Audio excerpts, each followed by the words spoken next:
Hey, good morning, church family. Welcome back to the Ride In. Happy Valentine's Day. It's Friday morning, February 14th. Today, I want to talk to you about a verse I read this morning in 2 Thessalonians, and just was meditating upon it. It says, study to be quiet. Isn't that something? Study to be quiet. The whole verse, something like this: study to be quiet, do your own business, learn to work with your own hands.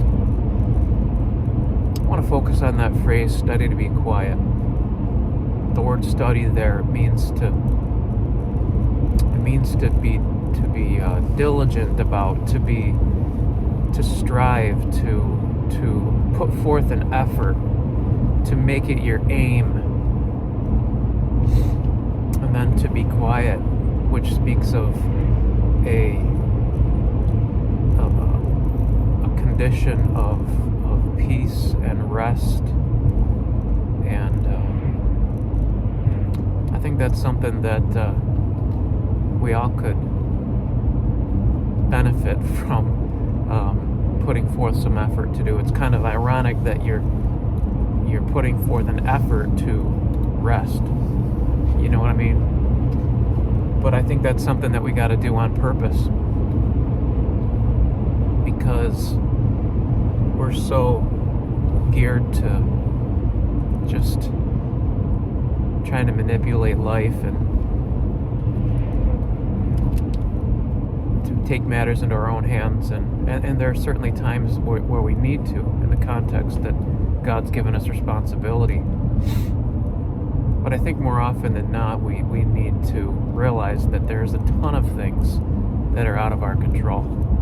And that's the area where we really need to make it our aim to rest. That we need to study to be quiet.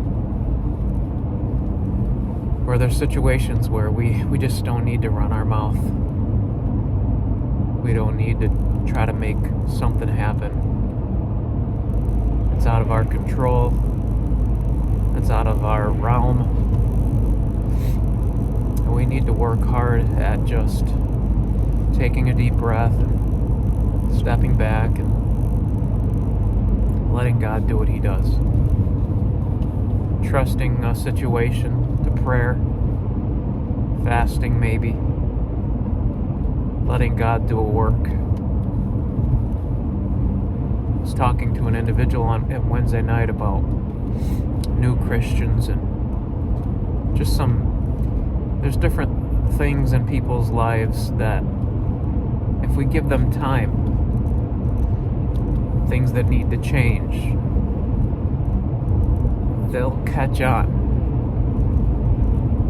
We've all seen situations where we've watched overly zealous Christians jump the gun and get on somebody about something that, they weren't ready to hear yet. Perhaps it was, like someone that just is ready for milk, but they wanted to shove meat down their throat.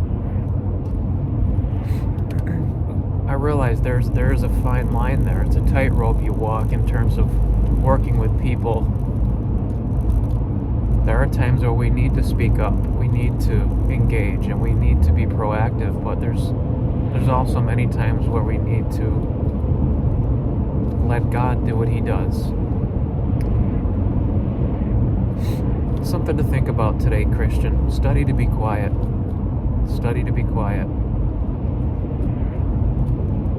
Perhaps there's just been times in your life where you've just opened your mouth too much. You tried so hard to put your best foot forward that you tripped over your own feet, when you should have just sat back and kept your mouth shut and let God do something. How that plays out in the context of your life is just something that you've got to work out between you and God. But let me just encourage you, it's in the scripture, and we all need to take heed to it. Study to be quiet. I hope you can find a way to make aim in your life to be still before God, trust Him. Hope you have a great day today. God bless you. Talk to you soon. Bye-bye.